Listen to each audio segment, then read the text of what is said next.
for a limited time, when you buy one set of sheets, you'll get another set absolutely free. And Mike will extend his money-back guarantee until March 1st, 2021. Order from a variety of colors and solids and new flannel sheets. And don't forget to get your MyPillow gift card for the best Christmas gift ever. Hurry, this is a limited time offer.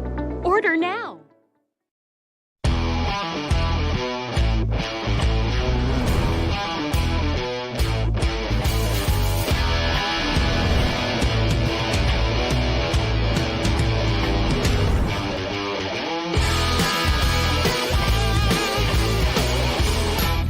Welcome to the Water Cooler, everybody. I'm David Brody. Hope you had a great weekend. As for me, I may have been a bit over my carb allowance, but happily, that is not one of our top stories. Instead, we begin with Trump. He approves, by the way, of us leading with him. Is there a path to victory? And if so, what is it? What is the strategy? We're going to talk to one of his top campaign advisors today. Plus, the Kelly Loeffler-Raphael Warnock Senate debate down in Georgia. It got biblical. Got ugly, too. We're going to discuss. Maybe we'll have Joe Biden stop by to read from the Book of Palms. And King Newsom is at it again. The California governor is putting the state into full lockdown mode. We're going to talk to a doctor who will tell us how COVID can be under control in just 2 months. But first, our top story. The Trump campaign hoping for some good news this week in the states of Pennsylvania, Wisconsin, and Georgia. There's a lot to keep track of when it comes to all of this election fraud, so we want to start by laying the groundwork and lay of the land with Trump's senior campaign advisor, Jason Miller. I spoke to him earlier today. Jason Miller, thanks for being here. I really appreciate it. You got it, Dave. Thanks for having me. Well, tell us where all of this stands. A lot of folks, a lot of Trump supporters want to know how this all ends. What is your sense in terms of the path here? If you listen to NBC, ABC, CBS, they say there is no path. But clearly you guys are still plugging away. What's the path here, Jason? Absolutely. So I'll go and make it real easy for you. I'll break it down as far as states, dates, and reasons to really make it simple for you. In case you're watching right now and you're not a constitutional attorney, which, by the way, I'm not one, but I've gotten plenty of briefings, and following this, I feel like I could be a common law expert at this point. So with regard to states, the clearest, most straightforward state that's out there right now is Wisconsin. And here's the reason why. In Wisconsin, it is absolutely clear, dead to rights, that you have to have an application on file to be able to vote by mail, to be able to vote absentee in the state of Wisconsin. There were tens of thousands, approximately 80,000 folks just between Milwaukee and Dane counties, that's where Milwaukee and then Madison are, who voted absentee, who did not have an application on file. That means those ballots should be thrown out. Those are illegally cast ballots. So that's going through the state superior court. We believe we'll have a hearing as soon as Thursday. That's the most simple, easy to understand state of all of them. With regard to Georgia, we have filed an election contest. We have dozens of examples of fraud and irregularities, not only the very highly publicized examples where they found thousands of ballots that were just never loaded up. We saw the video of the ballots being pulled out from the suitcase and in the back of that room where we saw ballots being run through the machines multiple times. We had the lack of signature matches going on. People forget in the state of Georgia, and David, this is going to blow your mind. A Republican-controlled state allowed ballot harvesting, allowed mass requests for absentee ballots. You would think that this was in Nevada with that clubhouse governor. You would think this was in New York State. No, they did it in Ruby Red, Georgia. And so you wonder why these races are so tight, how this impacted the presidential race and the Senate races. It go no further than allow this to happen. So Georgia, we filed an election contest. We believe the election results should be invalidated. In Pennsylvania, we're waiting on the Supreme Court to take up Congressman Mike Kelly's lawsuit regarding the constitutionality or unconstitutionality of the mail-in ballots, which we believe were done, again, that were unconstitutional the way that those were handled. So those are three of the clearest to understand states right there. With regard to dates, and this is a real important thing, David, there's a lot of talk about the safe harbor date and really where things are. There's December 8th, there's December 14th, but really where people need to pay attention to, there's December 14th, where states are supposed to go and set up their electors. So that's really next week is going to be a pivotal day. But even if a contest is not decided on the 14th, it's really January 6th. That is when Congress actually goes through and count the ballots. Here's why you never hear anyone from mainstream media talk about January 6th. In 1960, everyone talks about Illinois and Chicago, and of course that was the Nixon versus Kennedy race and all the ballots that they came up with to try to get JFK the win. But Hawaii was too close to call.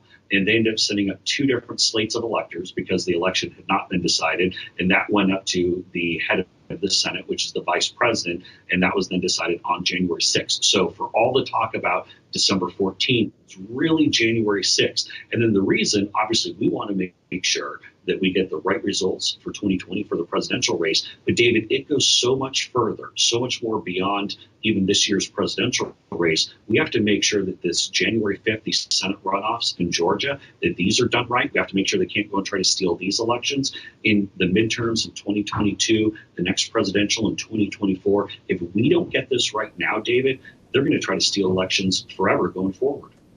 Yeah, so Jason, let me drill down on a couple things you said. January 6th, you're right, the media is not talking about that at all. Mo Brooks is out there saying he will contest this election come January 6th, or the electors in certain states.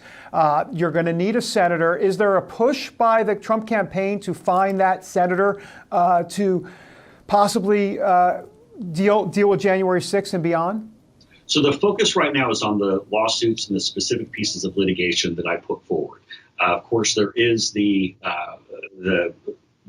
angle that you discussed. I wouldn't say that that's at the focus right now. We have the very clear cases that are working through the courts with Wisconsin, with Georgia, with Pennsylvania. There also is the state party is challenging the results in Arizona, and there's an appeal going on right now with regard to Nevada. So there are a couple others I didn't go into in as much detail, but our focus really right now is working through the court system. And again, this is why these states have these statutes and these rules set up, so we can make sure that the right winner is verified.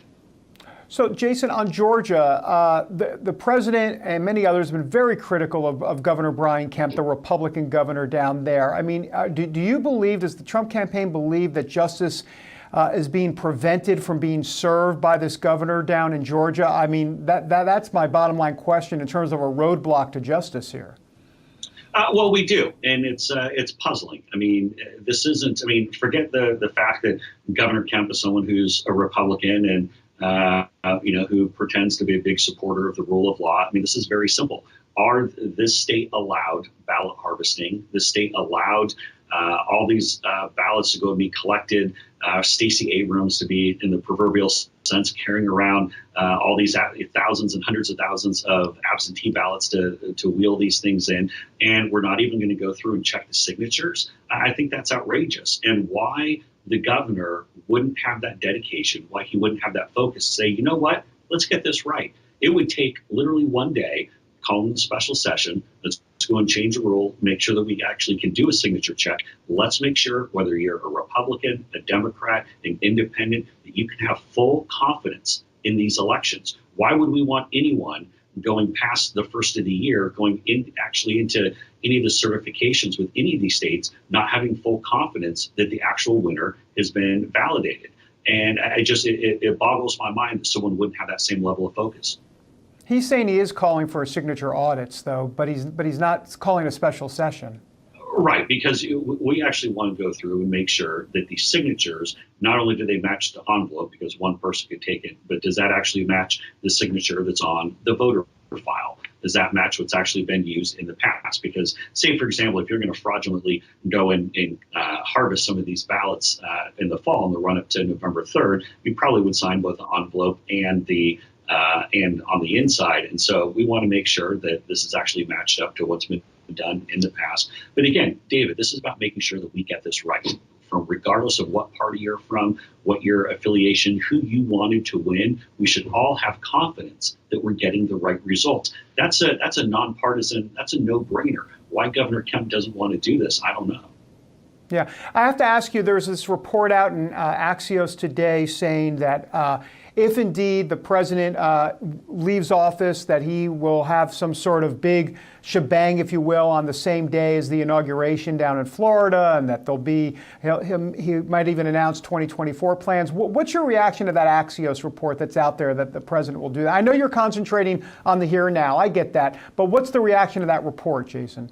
So that's the first time I've heard about any of that. And if any of that is true, I hope someone tells me, because I'll probably have to be organizing some of that. But no, I think that's a little bit of maybe one person had an idea and maybe gave it to Axios and they're kind of running with it. But you know how it works in this town. One person goes and feeds it to one of their friends and they write up the big story, and then all the other media outlets repeat it, and then it becomes fact somehow. But I would not expect some big to-do as of right now. I would not expect President Trump to announce another run for 2024 if this 2020 ends up going in Biden's favor. I would not expect him to go and announce that, say, for example, in the coming next couple of weeks here. I think his focus is very clearly make sure we get the right answer for 2020, and then we'll see what happens after that. All right, Jason Miller, always a pleasure to see you. I really appreciate you taking the time, and good luck with the election fraud lawsuits around the country. All right, thanks, David. Jason Miller with the Trump campaign. A couple of interesting nuggets of news coming out of that interview. Number one, he says that when it comes to Governor Brian Kemp and Georgia election officials, remember these are Republican election officials, he calling them in essence a roadblock to justice down in Georgia. That is a big deal. You know, Donald Trump has said that on Twitter, and we kind of come to expect Donald Trump saying a few provocative things on Twitter. But Jason Miller actually telling us today on the water cooler that the governor, Brian Kemp, a very close friend, at least he was a close friend of President Trump, saying that he is preventing justice from being served in Georgia. And the other bit of news as well, Jason Miller saying he doesn't know anything about that Axios story reporting that President Trump is actually going to somehow make some announcement about 2024 and Inauguration Day and all that. He says he hasn't heard anything about it. As a matter of fact, he says that don't expect anything from Donald Trump in the next few weeks at all about any plans for 2024. So a couple things from the interview. All right, when we come back, Alveda King, the evangelist,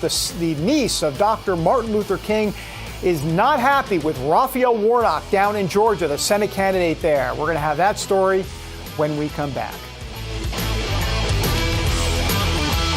When it's cold outside, the secret to keeping feet warm and comfortable is 35 Below thermal socks. They're the anytime, anywhere cold weather socks guaranteed to keep your feet comfy, cozy, warm to meet the demands of your active outdoor lifestyle or just lounging or working at home. That's because 35 Below thermal socks are made from aerospace fabric technology that merges soft fleece comfort with real sock science. From heel to toe, 35 Below has thousands of heat-radiating aluminized threads tightly woven into a breathable, cozy knit fabric that transfers perspiration away to keep your foot dry. Meanwhile, millions of super soft loops surround your foot to cushion and comfort, keeping feet warm. After just 3 minutes standing on a block of solid ice, the foot in 35 Below is a full 24 degrees warmer than the foot in the heavy wool sock. Wear and compare. Bulky cotton socks soak up sweat. Wool socks itch and make feet overheat. But breathable 35 Below socks help keep moisture away and feet warm and dry all day. For work or play, these are the socks you'll wear every day. In my job, I can be outside rain or snow, and that's why I go with 35 Below to keep my feet warm and dry. They're so soft, so comfortable. My feet feel amazing. Whether it's for outdoor days on the go or downtime days when you're relaxing indoors, 35 Below socks are so comfy cozy you'll never want to take them off. They're machine washable, dryer safe, and now 2 pairs of amazing 35 Below socks in gray or black are yours for just $19.99 plus shipping and handling. And wait, as a special bonus, if you order now, we'll add a 3rd pair to your order absolutely free. And when you call, ask about the 35 Below Gator with heat-retaining aluminized threads and a triple layer design to keep your neck, face, and head comfy, cozy, warm. Get 3 pairs of 35 Below thermal socks, all for just $19.99. Here's how to order. To order your 35 Below thermal socks in gray or black, go online to 35belowthermal.com or call 800-505-2971. Hello, I'm Mike Lindell, inventor of MyPillow. Thanks to your support, you've helped make MyPillow become one of the fastest growing companies in America. Over the last 12 years, you've helped MyPillow create thousands of jobs right here in the USA. When I got MyPillow, I'm asleep almost immediately. I stay asleep at night and I wake up more well-rested in the morning. That's why I invented My Pillow. My patented fill adjusts to your exact individual needs and helps keep your neck supported and aligned. I'm interrupting this commercial right now to give you deep discounts, not just on my pillows, but also my mattress toppers, sheets, and so much more. For example, you get body pillows regularly $89.99, now only $29.99, or My Pillow dog beds for as low as $19.99 with your promo code. Order now to take advantage of my Christmas special, and I'll extend my money-back guarantee through March 1st, 2021, and get your My Pillow gift cards for the best Christmas gifts ever.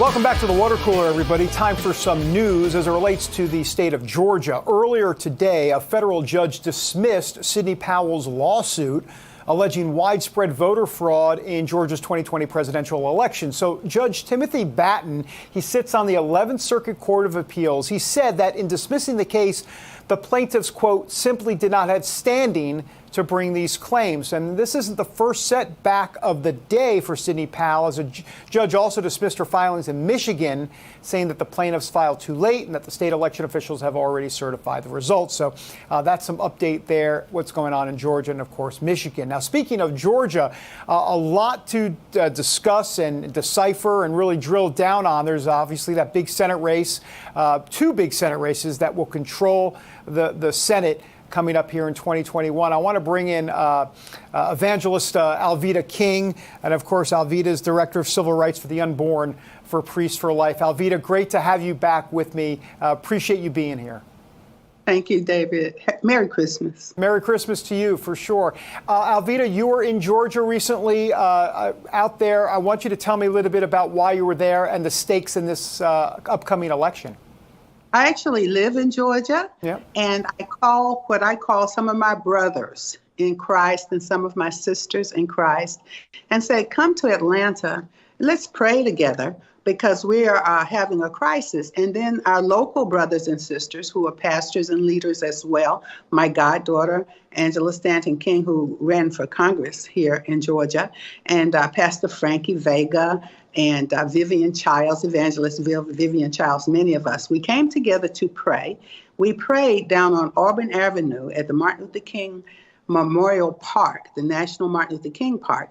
We were standing in the First Amendment amphitheater, and behind us was historic Ebenezer Baptist Church, where my granddaddy, Daddy King, Martin Luther King preached, my daddy, A.D. King, my uncle, Martin Luther King. So, and then in front of us was what I call the altar of Baal, the Horizons Ebenezer Baptist Church. So you have the historic behind us, there you have the Horizons there, and we are praying to God because the pastor, Raphael Warnock, is pro-abortion. He's anti-life. And we marched over, we prayed and marched to his headquarters. They locked us out of the headquarters and would not let us come in. But we were praying for God's mercy to forgive us for abortion and let us elect pro-life senators. Well, Alveda, I want to play some of that video. We saw a little bit of it there, but here is what we call sound on tape, a little bit of the marching and when you go to the office. Have a look. Oh, precious is that flow that makes me white as snow, no other. They locked us out, but we just put it inside there. That's a message to Pastor Warnock. I'm putting this. They open it, there you go. Inside the door, they would not let us in, a public building. Alveda, I hear you say that they locked you out, but you put a message in there for Mr. Warnock. What was that message about? We had written scriptures and messages and prayers for Pastor Warnock, letting him know that abortion is just a heinous crime. It's an act of idol worship, Moloch. Burning babies in incinerators here in America today, offering them to Moloch. So what I say is the historic Ebenezer is raised. Here I raise my Ebenezer as an altar to God. That is scriptural. And then the Horizons Ebenezer, where Pastor Warnock preaches, that is not the pulpit that Martin Luther King Jr. preached in, by the way. Mm-hmm. And they are sacrificing babies on the altar of Moloch in abortion and burning them in incinerators all the time. So we were just, as pastors and leaders and prayer warriors, just saying, you know, and he admitted it on his debate this week with Kelly Loeffler. He just says, yeah, I value life, but I also value choice. That means it's okay for women. You're not going to help them have a good life, so you're just going to help them abort their baby. Pastor Warnock, really? And he said that there's no problem with his theology with that kind of thinking. Well, you mentioned the theology. I'm curious what you make. You mentioned the church that he preaches at, and I would think that's got to be confusing to folks. I mean, people that don't follow the faith, especially more of the conservative faith community, they see a pastor running, but they have evangelicals who are saying, "Wait a minute, that's not in my Bible." Not Martin Luther King Jr., not Martin Luther King Sr., not my dad, Reverend A.D. King. And at that Horizons Ebenezer Sanctuary, Martin Luther King Jr. died before that was ever built, and it's an altar to Baal. He said, by John Lewis's stripes, at Congressman Lewis's funeral, by John Lewis's stripes, we are healed. Now, how can John Lewis's stripes heal anybody? Mm-hmm. He said that at the funeral. He really did. Yeah. So what is your ultimate view of this Georgia Senate race? Because faith has been a big part of both candidates trying to appeal to Christians on both sides. I know Pastor Warnock is trying to appeal to more of the progressive side of Christianity. Well, with the new spikes in COVID, for example, and it's Christmas time, it's the holiday season, and people are anxious, scared. They're telling people, oh, you can't run your business in several states around America. Georgia's still, of course, open. And so people are scared. And then they're saying, well, we've got to elect these Ossoff and Warnock because they're going to make a difference. And Warnock is saying that he's helping with criminal justice. Well, you know, President Trump passed criminal justice reform. He has already done that with a bipartisan effort. So using that kind of thing, stirring up the race card. We're supposed to be one blood, one race, learning to live together as brothers and sisters and not perishing as fools. He knows that. Mm-hmm. And so stirring it up, and then also, oh, I've never experienced racism. Well, I have. And the answer is come together as brothers and sisters and pray and stop it. So scaring people, stirring up strife, and it's just wicked. I got about 30 seconds left. What do you make of the theology coming out of that church now and what he's preaching? He is preaching a theology of Baal. Kill babies, it's okay. Tear up families, it's okay. Play the race card, don't come together as brothers and sisters. It's not okay. We're going to keep praying. Alveda King, going to keep praying, keep marching, and we'll see what happens down in Georgia. Really appreciate you being here on the show.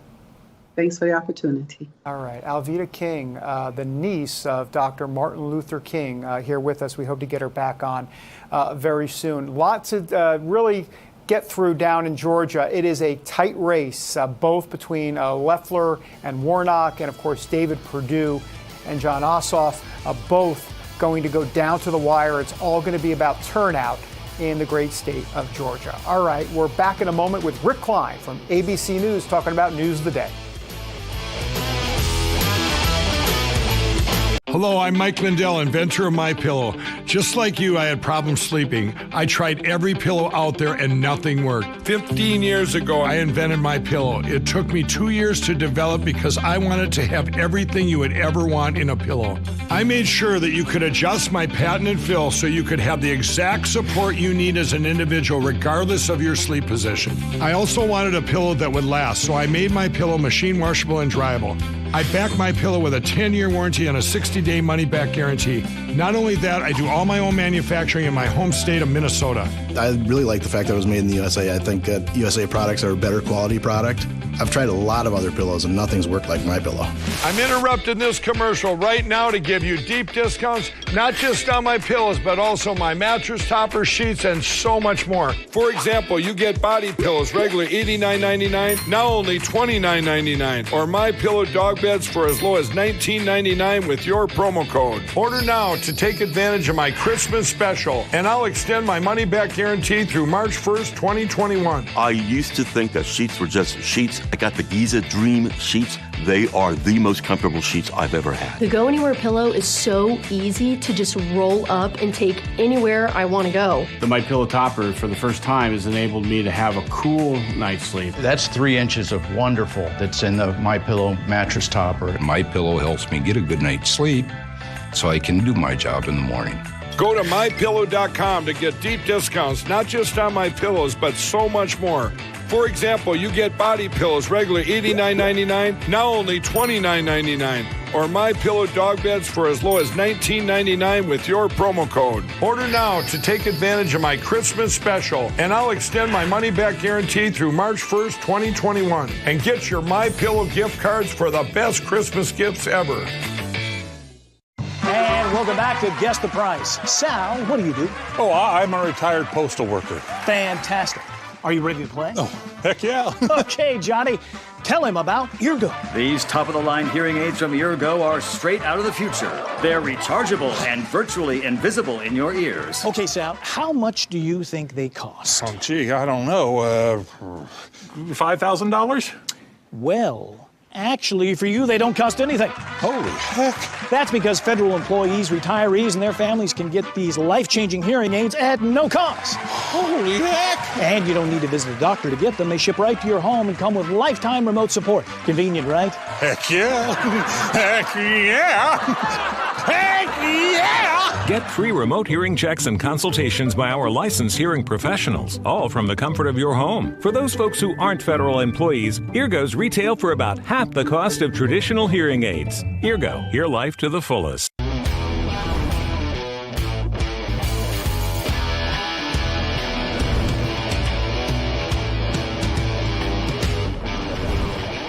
Welcome back to the Water Cooler, everybody. Love to have our next guest on all the time. Rick Klein from ABC News, the political director, one of the sharpest minds in the business. Hey, Rick, thanks for being here. I really appreciate it. Thanks, David. My pleasure. Good to be with you. Well, let's just talk news of the day. Let's start in Georgia. Boy, all the attention is down there. What's your sense as the Senate race kind of, beyond heats up? It's beyond heated up. It's on overdrive here. What's your sense of how this might pan out? It seems like it's going to be a too close to call at this point, yeah?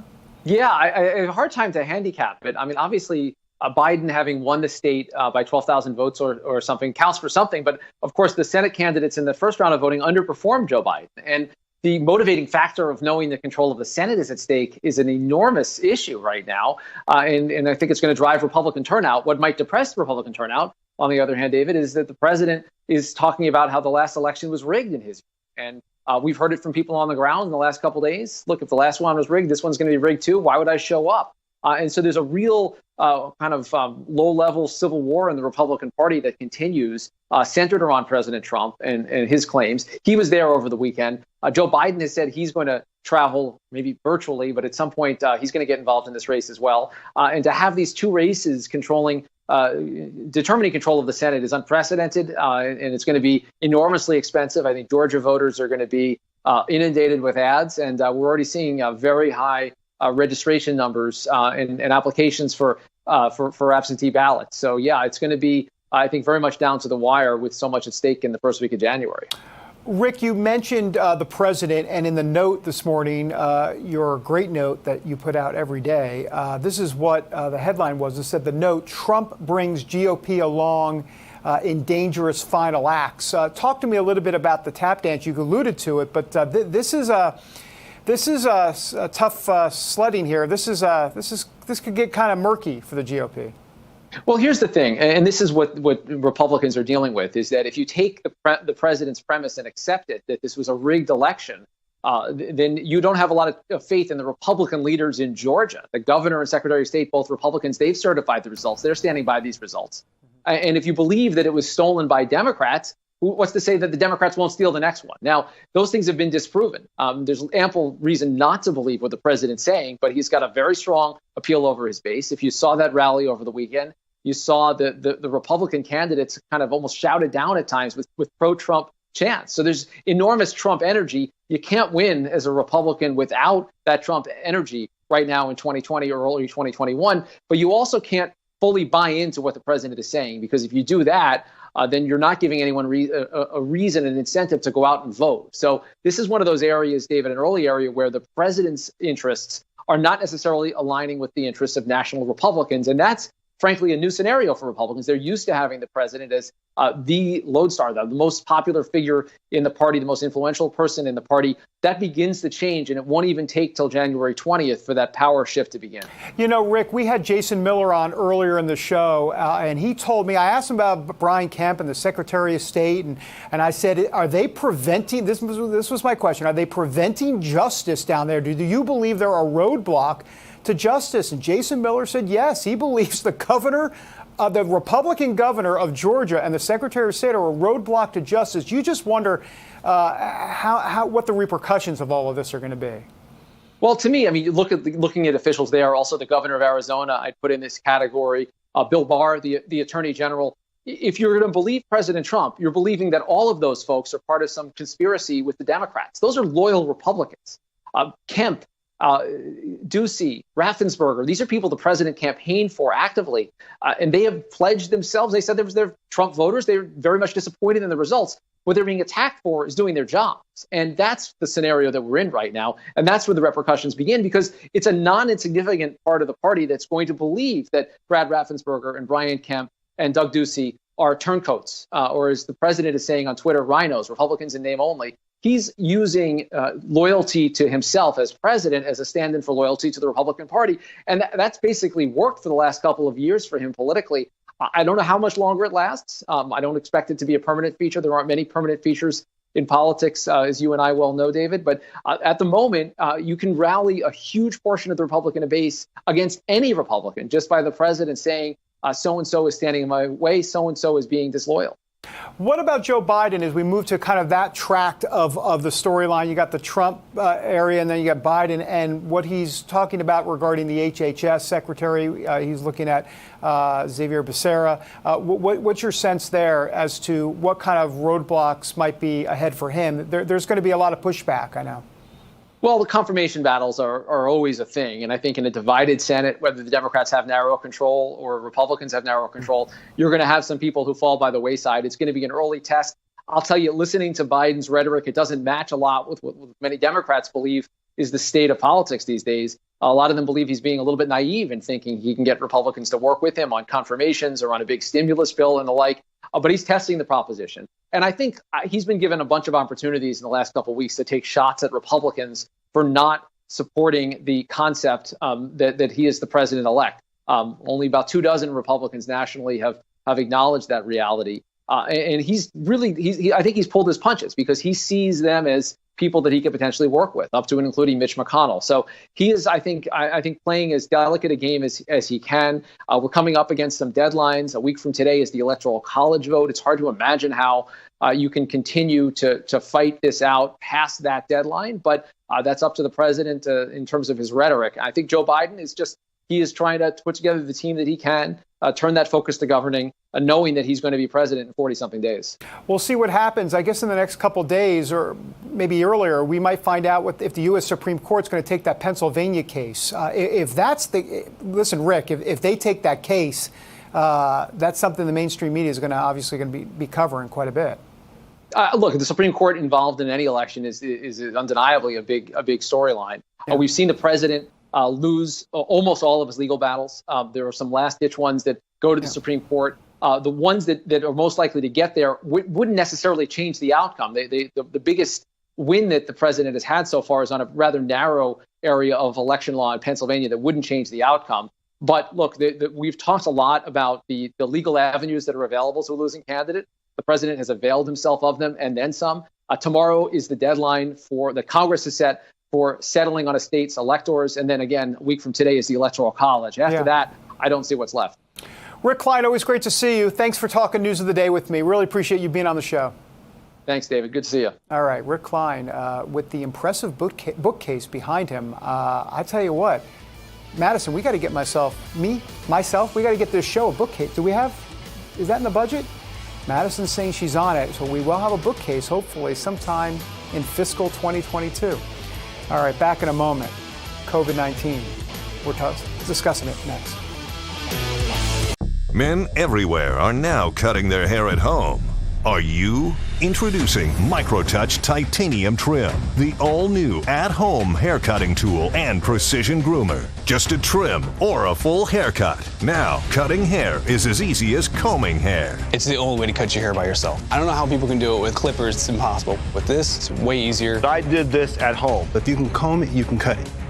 Simple. Titanium Trim reinvents everything with a revolutionary design that positions the blades on the side just like a comb, making it easy to cut your own hair with confidence. Now, if you can comb it, you can cut it. Snap on a comb to dial in the perfect length for your style, long, medium, or short, and just comb and cut for pro-level results at home. I just pop on that comb and I get a perfect trim every time. I literally can't make a mistake. I can give myself a professional at-home haircut how I like it. Sometimes I just need a little bit off, and that's what's great about this product. You have these guards, and you just take a little bit off. Okay, I'm good. Now, if you can comb it, you can cut it. Snap off the comb and edge sideburns and beards, or clear your neck and shoulders with zero irritation. And look, Titanium Trim extends a full 40 millimeters for those hard-to-reach areas. Nothing else comes close. I thought it was really cool that it can extend. It really helps. That extra little extension made it so easy. I would never use any other clippers. This is the one to use. Micro-polished stainless steel blades bonded with titanium,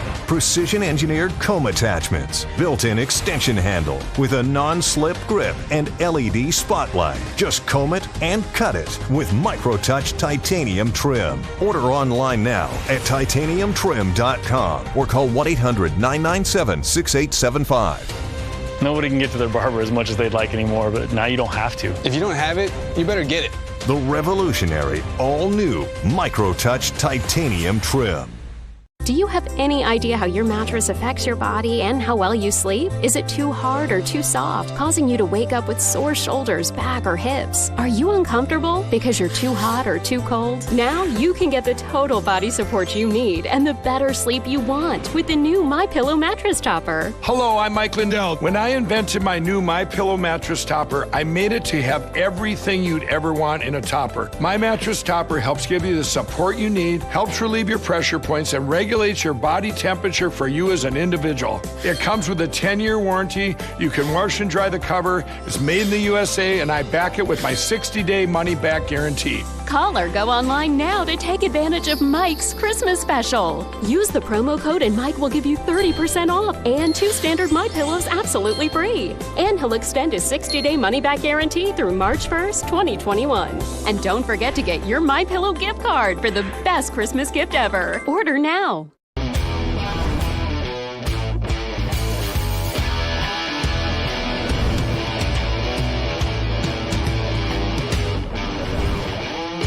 Welcome back to the water cooler, everybody. All right, so here's a question about COVID-19. When will we be able to kind of get back to normal?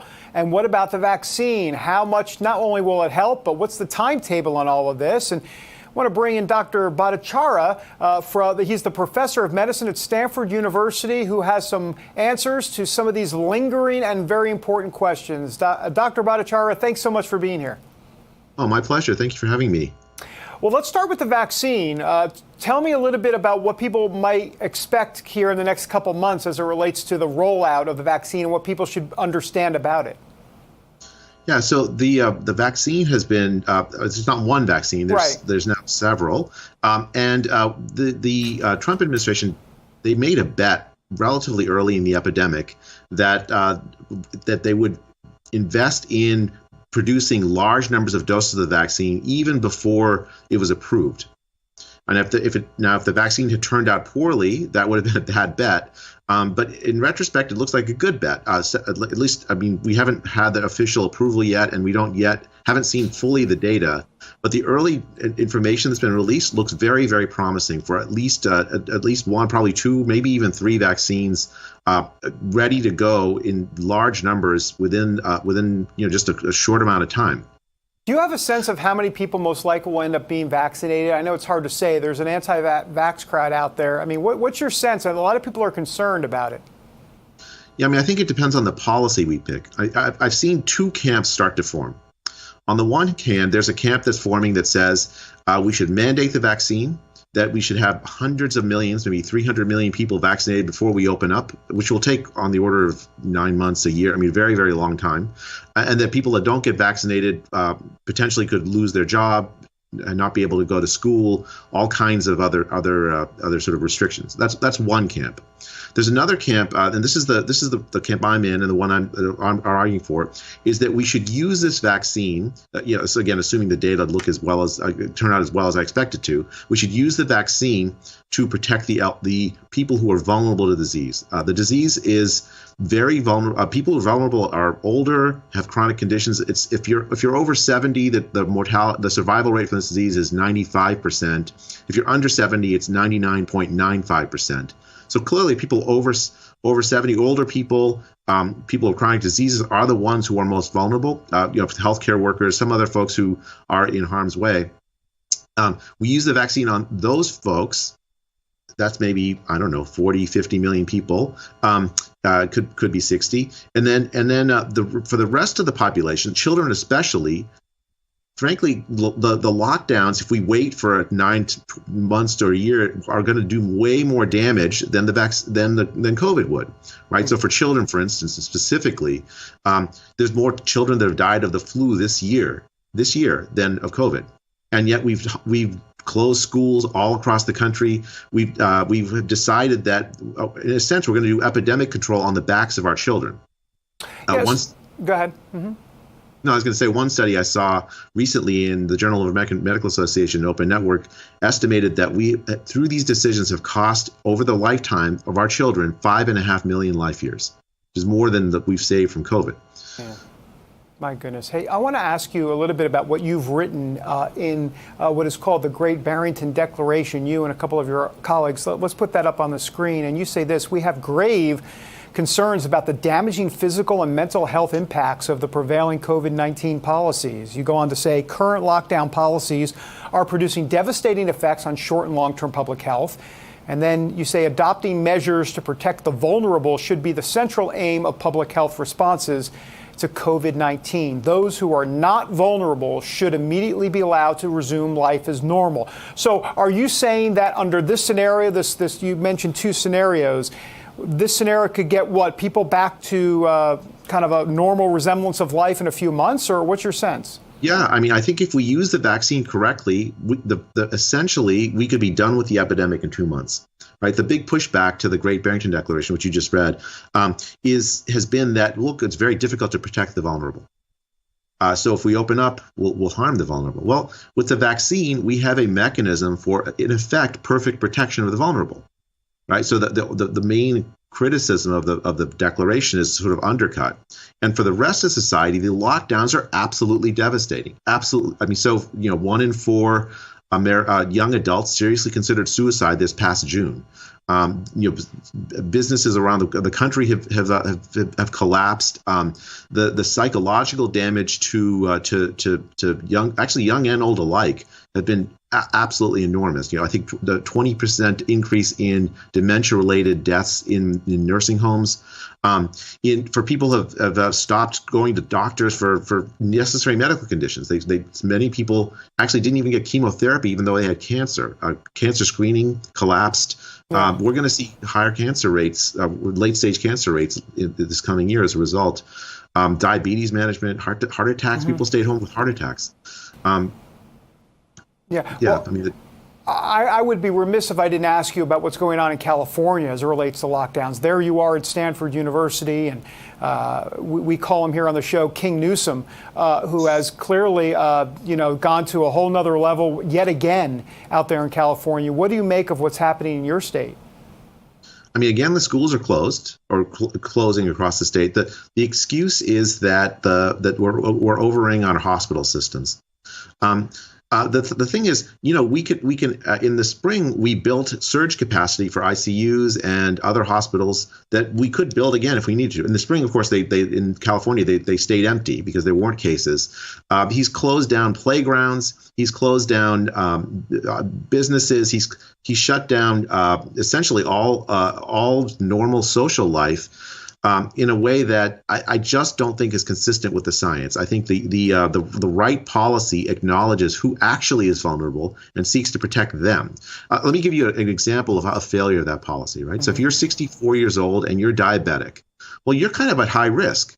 But suppose you work at a store, like your grocery clerk. Well, there's no protection for you. You're an essential worker. The policy says you go risk yourself.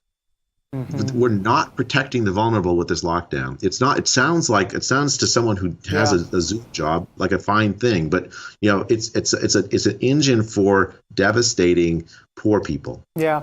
It has to be more strategic in nature for sure. I see what you're saying. Doctor, really appreciate you joining us here. Thank you very much and stay safe. Thank you very much. All right. Great stuff by the good doctor, if you will. Yeah, locking down playgrounds in California. Watch out for those 3-year-old super spreaders on the swing set. Oh, my goodness. All right. When we come back, speaking of Oy Gavolt, speaking of me having kind of like a moment, if you will, we got the last sip coming up. And let me just say, cucumbers and Donald Trump. There's a tease. Back in a moment. When it's cold outside, the secret to keeping feet warm and comfortable is 35 below thermal socks. They're the anytime, anywhere cold weather socks guaranteed to keep your feet comfy, cozy, warm to meet the demands of your active outdoor lifestyle or just lounging or working at home. That's because 35 below thermal socks are made from aerospace fabric technology that merges soft fleece comfort with real sock science. From heel to toe, 35 below has thousands of heat-radiating aluminized threads tightly woven into a breathable, cozy knit fabric that transfers perspiration away to keep your foot dry. Meanwhile, millions of super soft loops surround your foot to cushion and comfort, keeping feet warm. After just 3 minutes standing on a block of solid ice, the foot in 35 below is a full 24 degrees warmer than the foot in the heavy wool sock. Wear and compare. Bulky cotton socks soak up sweat. Wool socks itch and make feet overheat. But breathable 35 below socks help keep moisture away and feet warm and dry all day. For work or play, these are the socks you'll wear every day. In my job, I can be outside rain or snow, and that's why I go with 35 below to keep my feet warm and dry. They're so soft, so comfortable. My feet feel amazing. Whether it's for outdoor days on the go or downtime days when you're relaxing indoors, 35 below socks are so comfy cozy you'll never want to take them off. They're machine washable, dryer safe, and now 2 pairs of amazing 35 below socks in gray or black are yours for just $19.99 plus shipping and handling. And wait, as a special bonus, if you order now, we'll add a 3rd pair to your order absolutely free. And when you call, ask about the 35 below gaiter with heat-retaining aluminized threads and a triple layer design to keep your neck, face, and head comfy, cozy, warm. Get 3 pairs of 35 below thermal socks, all for just $19.99. Here's how to order. To order your 35 below thermal socks in gray or black, go online to 35belowthermal.com or call 800-505-2971. There was a time when this represented the future. Well, it did to anyone from the 1800s. But this is the future. The future of communicating, of hearing, and connecting with life. And this is Eargo. No appointments, no waiting, no hassles. Eargos are comfortable, rechargeable, and backed by lifetime professional support. And they're practically invisible in your ear. Now you see it, now you don't. If you have hearing loss, now is the time to do something about it. Because denying you have hearing loss, well, that's the old way. We're here and ready to help you with your hearing loss with free remote hearing checks and consultations by our licensed hearing professionals, all from the comfort of your home. And if you're an active or retired federal employee, you can now get Eargo at no cost to you. Call or go online today. Eargo. Hear life to the fullest.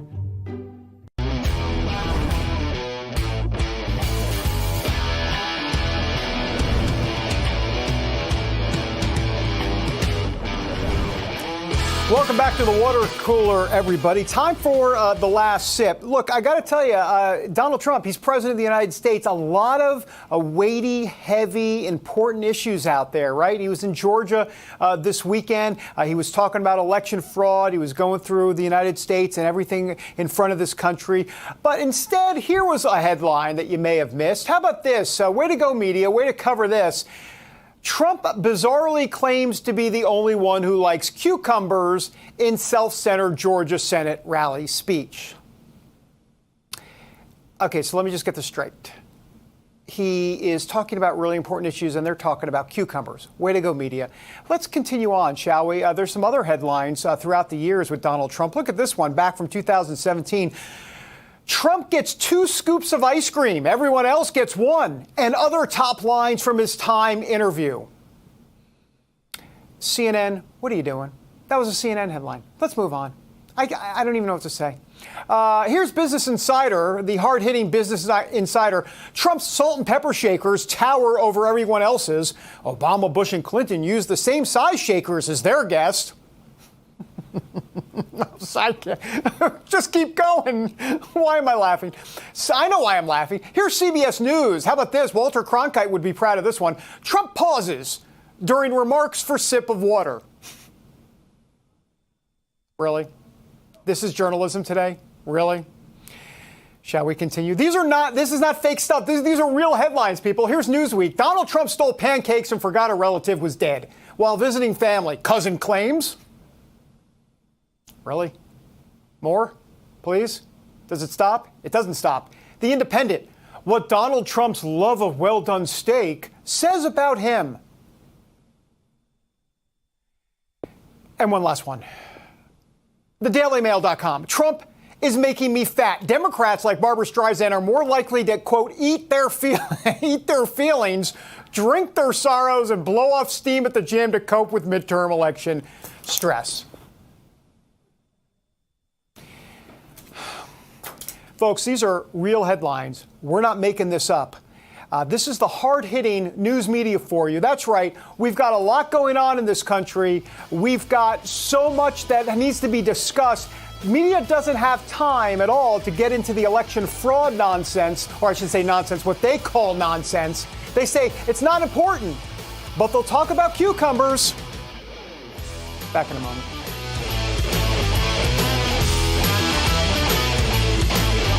Hello, I'm Mike Lindell, inventor of MyPillow. Just like you, I had problems sleeping. I tried every pillow out there and nothing worked. 15 years ago, I invented MyPillow. It took me 2 years to develop because I wanted to have everything you would ever want in a pillow. I made sure that you could adjust my patented fill so you could have the exact support you need as an individual regardless of your sleep position. I also wanted a pillow that would last, so I made MyPillow machine washable and dryable.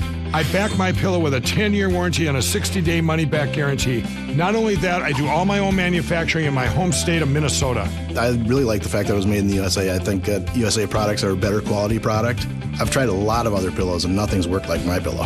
I'm interrupting this commercial right now to give you deep discounts, not just on my pillows, but also my mattress topper, sheets, and so much more. For example, you get body pillows, regular $89.99, now only $29.99, or MyPillow dog beds for as low as $19.99 with your promo code. Order now to take advantage of my Christmas special, and I'll extend my money-back guarantee through March 1st, 2021. I used to think that sheets were just sheets. I got the Giza Dream sheets. They are the most comfortable sheets I've ever had. The Go Anywhere pillow is so easy to just roll up and take anywhere I want to go. The MyPillow topper, for the first time, has enabled me to have a cool night's sleep. That's 3 inches of wonderful that's in the MyPillow mattress topper. MyPillow helps me get a good night's sleep so I can do my job in the morning. Go to MyPillow.com to get deep discounts, not just on my pillows, but so much more. For example, you get body pillows, regular $89.99, now only $29.99. Or MyPillow dog beds for as low as $19.99 with your promo code. Order now to take advantage of my Christmas special, and I'll extend my money-back guarantee through March 1st, 2021. And get your MyPillow gift cards for the best Christmas gifts ever. Hello, I'm William Shatner, and you may not know this about me, but years ago, I was diagnosed with a sleep disorder. And like millions of others, I was prescribed sleep equipment. Did you know sleep equipment manufacturers recommend daily cleaning? That's why I use SoClean 2. It's the perfect complement to my daily routine, and it's hassle-free. SoClean 2 is fast and easy. It keeps my sleep equipment fresh every day without the need for disassembly. To keep the immune system strong, we should do everything we can to ensure a good night's sleep, including using the SoClean 2 daily to keep sleep equipment fresh. Try SoClean 2 risk-free for 30 nights. Order now and get $100 off. SoClean 2 is so fast and gives you peace of mind that your sleep equipment is fresh each time you use it. Call the number on your screen or go to SoClean2.com to take advantage of this risk-free trial and get $100 off. Call now.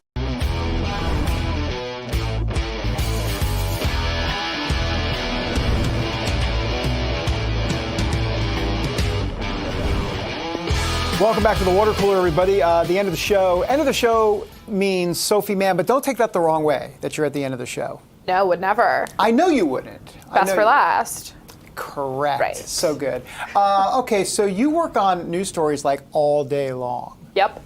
Chicago's Teachers Union? Yes. What's happening here? So Sunday evening, the Chicago's Teachers Union sent out a tweet that they quickly had to remove about the push to reopen schools in Chicago. So as we know, schools have been relatively shuttered for the past many months. Some have done sort of half online, half in person, but now with coronavirus case numbers spiking, but a vaccine also on the horizon, many school districts are debating how to now move forward. Okay. So the Chicago Teachers Union sent out this really puzzling tweet on Sunday evening that said, the push to reopen schools is based in misogyny, sexism, and racism.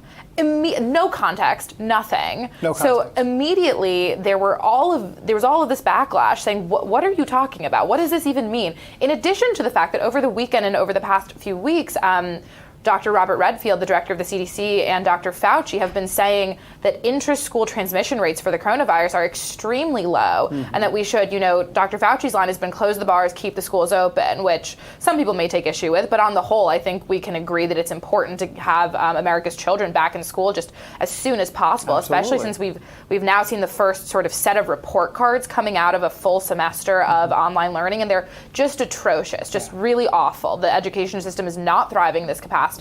And the Chicago Teachers Union is apparently in no rush to open it, despite the science being behind that very movement. Yeah, well, it's really sad that to put out the tweet is one thing. To put it out with no context, that's not something you tweet out. No, it doesn't make sense inherently either. So, I think that beyond just not wanting to go to work and educate the children, there needs to be a little bit of a breakdown of the logic behind this tweet anyhow. For sure. Sophie, always good to see you. Good to see you. And it doesn't matter what block you're in, by the way. Glad to hear it. Yeah, I don't know if you'll be the lead tomorrow. I hope you don't take that the wrong way. Okay. All right. Before we leave you, by the way, Pearl Harbor, of course, December 7th, 1941. A day that will live in infamy. Everybody talks about 9/11. Of course, for this generation and many before it, they know all about that. But this is the one that obviously our grandparents and many others remember. And my goodness, Gen Zers, let's remember it, all right? December 7th, 1941, more than 3,500 Americans lost their lives or were wounded on the attack on Pearl Harbor. That does it for us here on the Water Cooler. Tomorrow, Liz Harrington with the Republican National Committee. Listen, she's got a lot to say about election fraud. We'll see you then. Hello, I'm Mike Lindell, and as you know, my passion is to help each and every one of you get the best sleep of your life. That's why I created my new Giza Dreams bed sheets. I guarantee you they'll be the most comfortable sheets you'll ever own. With the Giza Dream Sheets, I'm getting the best sleep of my life. They are so soft and smooth. I never slept so good. I love my Giza Dream Sheets. I started by using the world's best cotton called Giza. It's only grown in a region between the Sahara Desert, the Mediterranean Sea, and the Nile River. It's ultra soft and breathable, but extremely durable, which is why I can give you my full 10-year warranty. But I didn't stop there. My Giza sheets also include full 21-inch wide pillowcases that will fit over any pillow and deep pocket sheets that will fit over any mattress.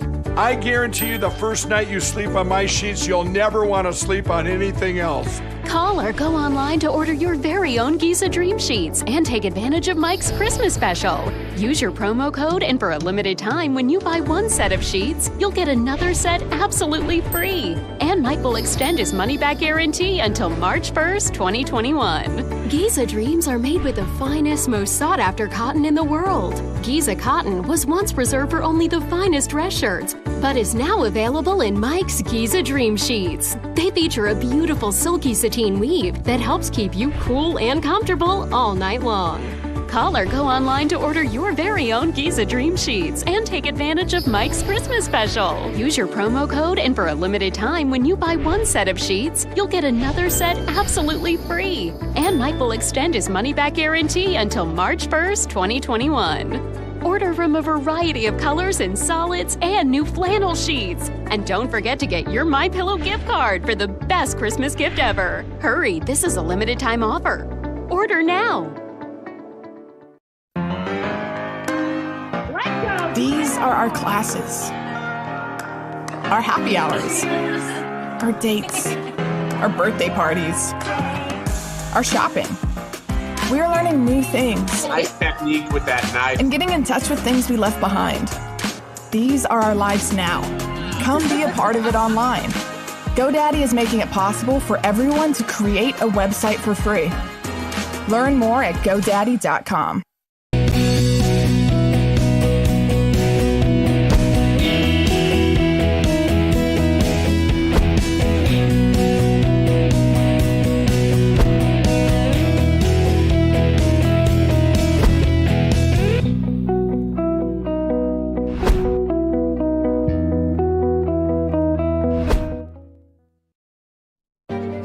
Well, the virus has now killed more than 100 people in China, and new cases have been confirmed around the world. So you don't want to frighten the American public. France and South Korea have also got evacuation plans. But you need to prepare for and assume. Strongly warning Americans to avoid all non-essential travel to China. That this is going to be a real serious problem. France, Australia, Canada, the US, Singapore, Cambodia, Vietnam, the list goes on. Health officials are investigating more than 100 possible cases in the US. Germany, a man has contracted the virus. The epidemic is a demon, and we cannot let this demon hide. Japan, where a bus driver contracted the virus. Coronavirus has killed more than 100 people there and infected more than 4,500. We have to prepare for the worst, always, because if you don't and the worst happens.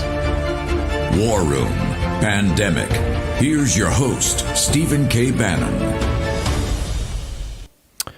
Welcome. You're live from Washington, D.C. You're in the War Room. It is December 7th, the year of our Lord 2020, one of the most sacred days in the calendar, the American civic calendar. It is the 79th anniversary of the attack on Pearl Harbor by the Japanese Imperial Navy and its naval air forces in Honolulu. 2,400 people died, 1,100 casualties, one of the bloodiest days in American history. We'll talk more about this throughout the show, and particularly at the end. We also have some special programming we're going to be doing tomorrow morning, which is really the commemoration of the day that FDR went to Capitol Hill and declared December 7th a day that lived in infamy. That'll all be tomorrow.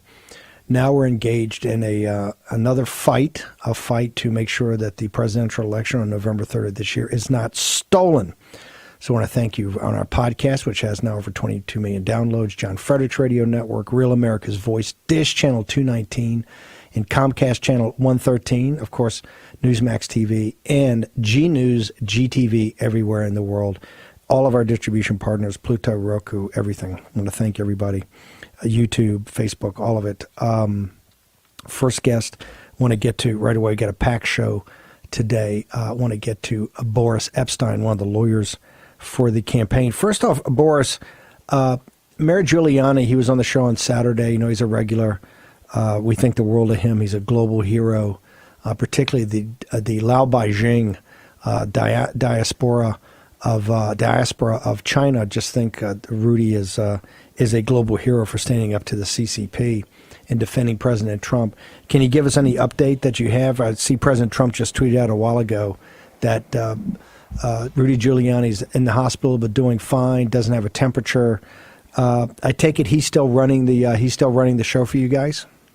The mayor is doing great, Steve. Thanks so much for having me. Great to be with you. An honor as always. The mayor is doing great. He is feeling well. He's healthy. And of course, we know about the diagnosis of COVID-19, and we wish him all the best of health and a very quick recovery. But yes, he's absolutely at the helm. I've been in touch with him throughout the day, and I'm thankful to say that with the president is reported is of course absolutely correct. The mayor is doing fine, and he's going to beat this thing just like President Trump and the First Lady beat COVID. So will Rudy Giuliani, and he is absolutely at the helm of this legal team as we go across the country to ensure that every legal vote is counted. Okay, let's start. Tomorrow's a safe harbor. Do you guys have any concern? You know, we had Mark Serrano, who's one of in partnership with the Thomas More Society about his white paper that they did to get ahead of this. They knew that the mainstream media and like the governor of Pennsylvania, others would try to shut down everything on the safe harbor leading up to the traditional meeting of the Electoral College on the 14th. What is your guys' plan right now? Before we get into the specifics of the states, you've got so much activity this week. We've got rallies right now in Arizona. We have state senators meeting in Georgia. I think there's evidentiary hearings in later this week in Wisconsin. I believe that they're actually members of the legislature in Wisconsin going to have a hearing on evidence. You've got the Supreme Court. I think Alito is having briefs delivered to him tomorrow. There's so much activity going all week this week, including a massive rally. We're going to have Miss Kramer on, who helped put the rally together, the March for Trump, a month ago. She's going to be here. They're expecting a bigger crowd this Saturday. I think it is December 12th. So how are you guys going to get past safe harbor, or is the mainstream media just going to bury any opposition that people have to just basically allowing Joe Biden and this team to steal, to basically count all the votes, not just count the legal votes? We are absolutely moving full speed ahead. The safe harbor date is a moment in time. We know what the key dates are. There is an important date on December 14th, but then there's another date on December 23rd, by which if electors are not sent, they are asked for in quick order. But in reality, the harder dates are coming up in January, and that's January 6th, when electors are actually counted at the joint session of the House and the Senate, and then its inauguration on January 20th.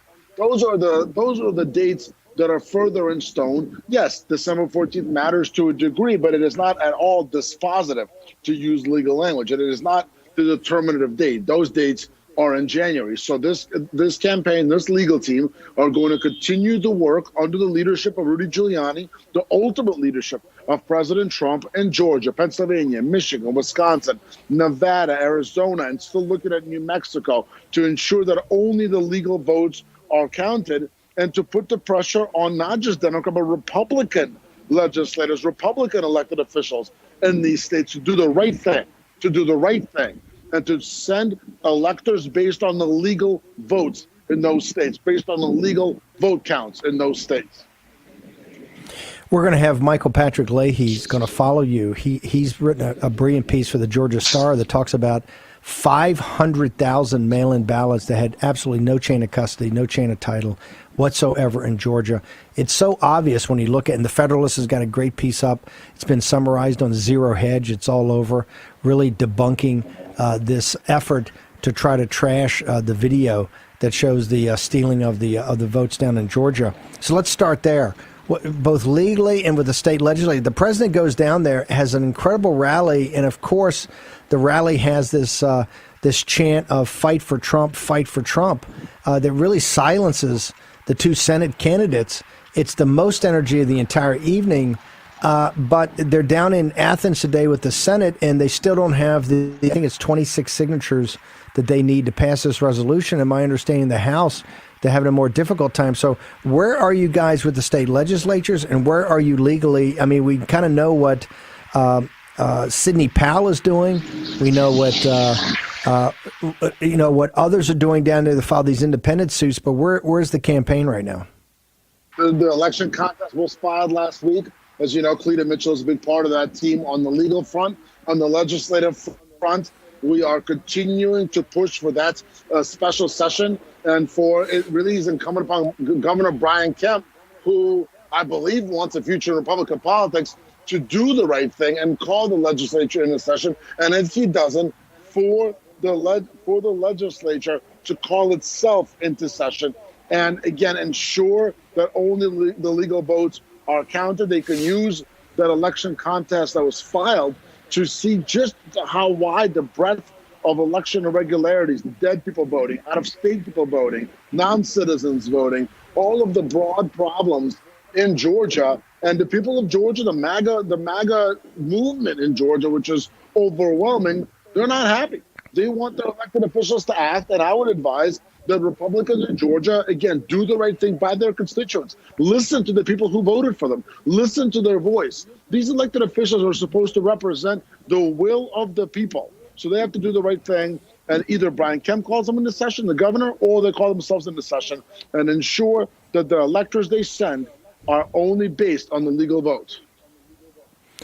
It seems to be some disconnect between, everybody in the Trump movement, people that listen to this show and watch it religiously. Everybody wants a win on January 5th for the Senate to basically hold the Senate. But they're saying until you get this thing sorted with the consent, right? And I think that the special session, the whole drive of the special session was, number one, to sort out exactly what happened on the verticals of all this illegal voting that went on, that you guys have, Cleta Mitchell's done a great job of being a litany of Dominion systems, and also the lack of chain of custody, chain of title on the mail-in ballots.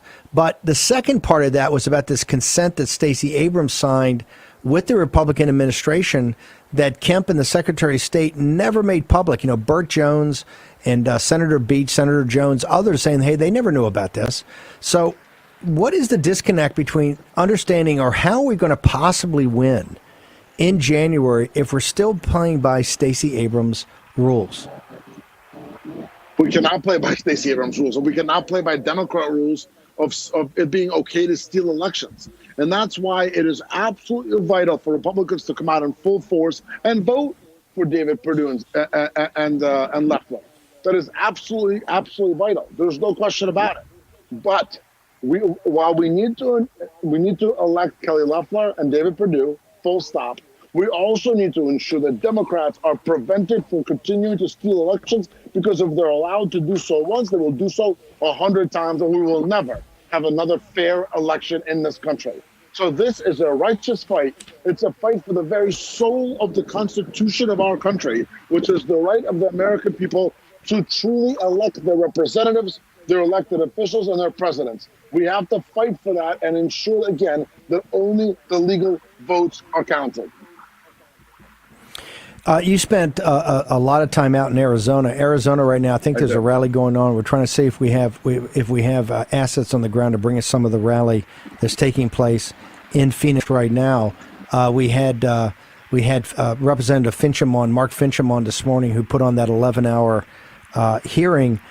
In Arizona, the Board of Supervisors, I think today, are meeting in Maricopa County about the Dominion system.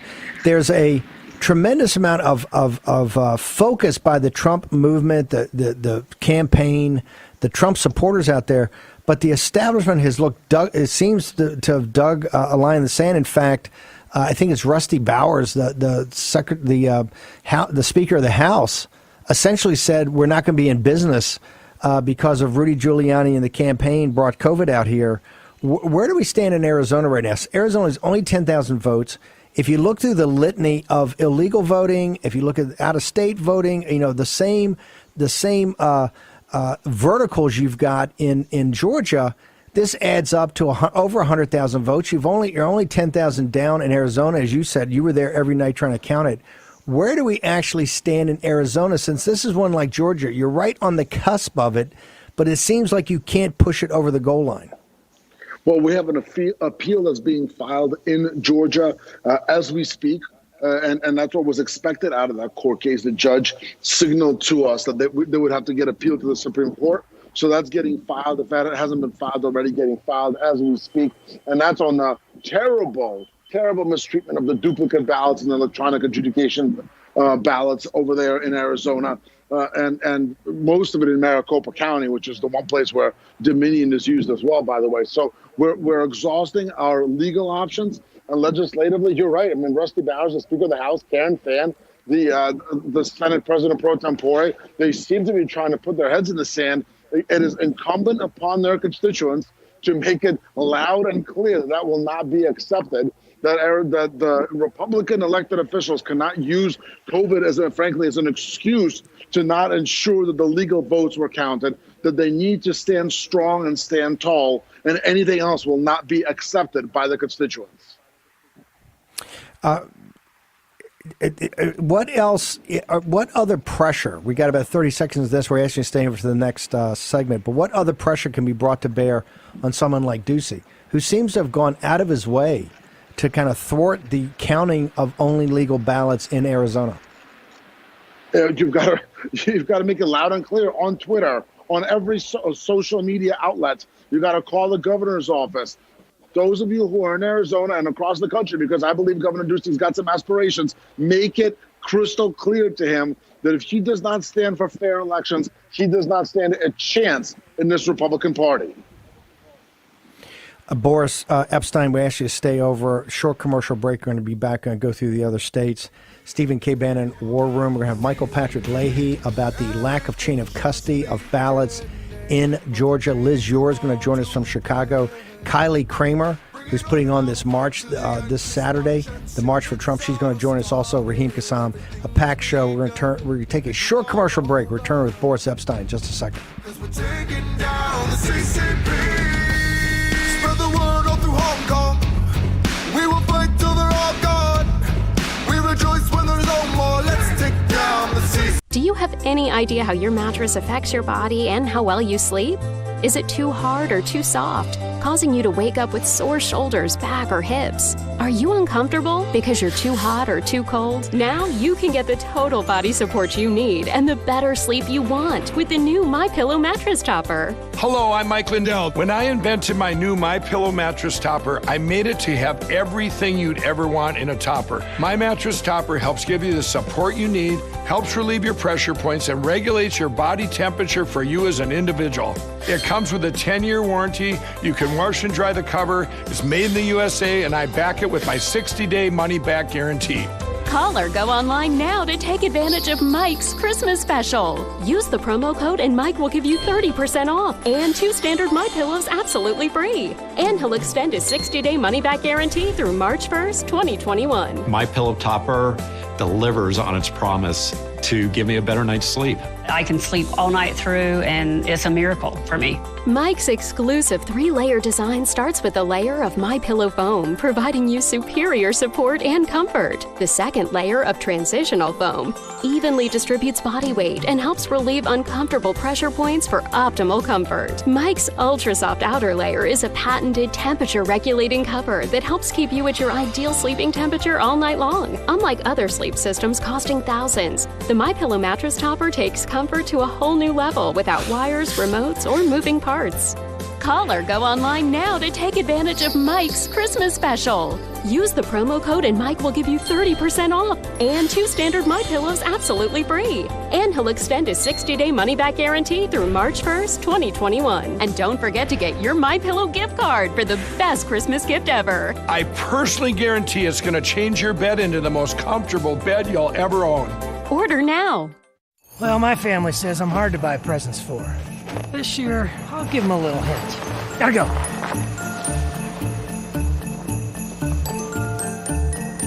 For people who love their vehicles and their pets, WeatherTech is the only name on their list. From our laser-measured floor liners, cargo liner, and cup phone that secures your phone in virtually any vehicle, to our pet feeding system. This season, order the perfect gift at WeatherTech.com. I sent your new prescription to the pharmacy. Any idea how much it will cost? You have a choice. Insurance or GoodRx? I have insurance. Insurance is not what it used to be. People struggle to get their prescriptions covered, and prices keep rising. I recommend GoodRx. You get free coupons to save on your prescriptions. Compare prices to find the best discounts. GoodRx. Smart. Stop paying too much for your prescriptions. Download the free app today. War Room Pandemic with Stephen K. Bannon. The epidemic is a demon, and we cannot let this demon hide. War Room Pandemic. Here's your host, Stephen K. Bannon. Welcome back. You're live in Capitol Hill. This is the War Room. December 7th, the year of our Lord 2020. Boris Epstein from the campaign's legal team is with us. Boris, let's go to Wisconsin. Give us an update. Wisconsin is a state where, under black letter Wisconsin law and their constitution, there's over 220,000 ballots which were cast illegally in the state of Wisconsin, specifically Milwaukee and Dane counties. There's going to be a court hearing on Thursday. As you remember, there was a decision by the Wisconsin Supreme Court, which was actually positive for the Trump campaign and President Trump, where they laid out what can be done in the lower courts and just said, do not stay up in the Supreme Court right now. Go to the lower courts and work your way up. So that's what's being done as we speak. Great lawyers. Jim Troop is there on the ground. He's put out a couple of statements on this. So Wisconsin is a state where the Trump campaign, President Trump, obviously under the leadership of Rudy Giuliani with the legal team, we have pushed this legal process to the point now where we know what the numbers are. Because of that recount that the mainstream media derided, because they obviously misused it against us, because of that recount, we know that there's over 220,000 ballots which were cast illegally. Either there's no application for them, they were cast and clerks fixed them outside of the accepted process.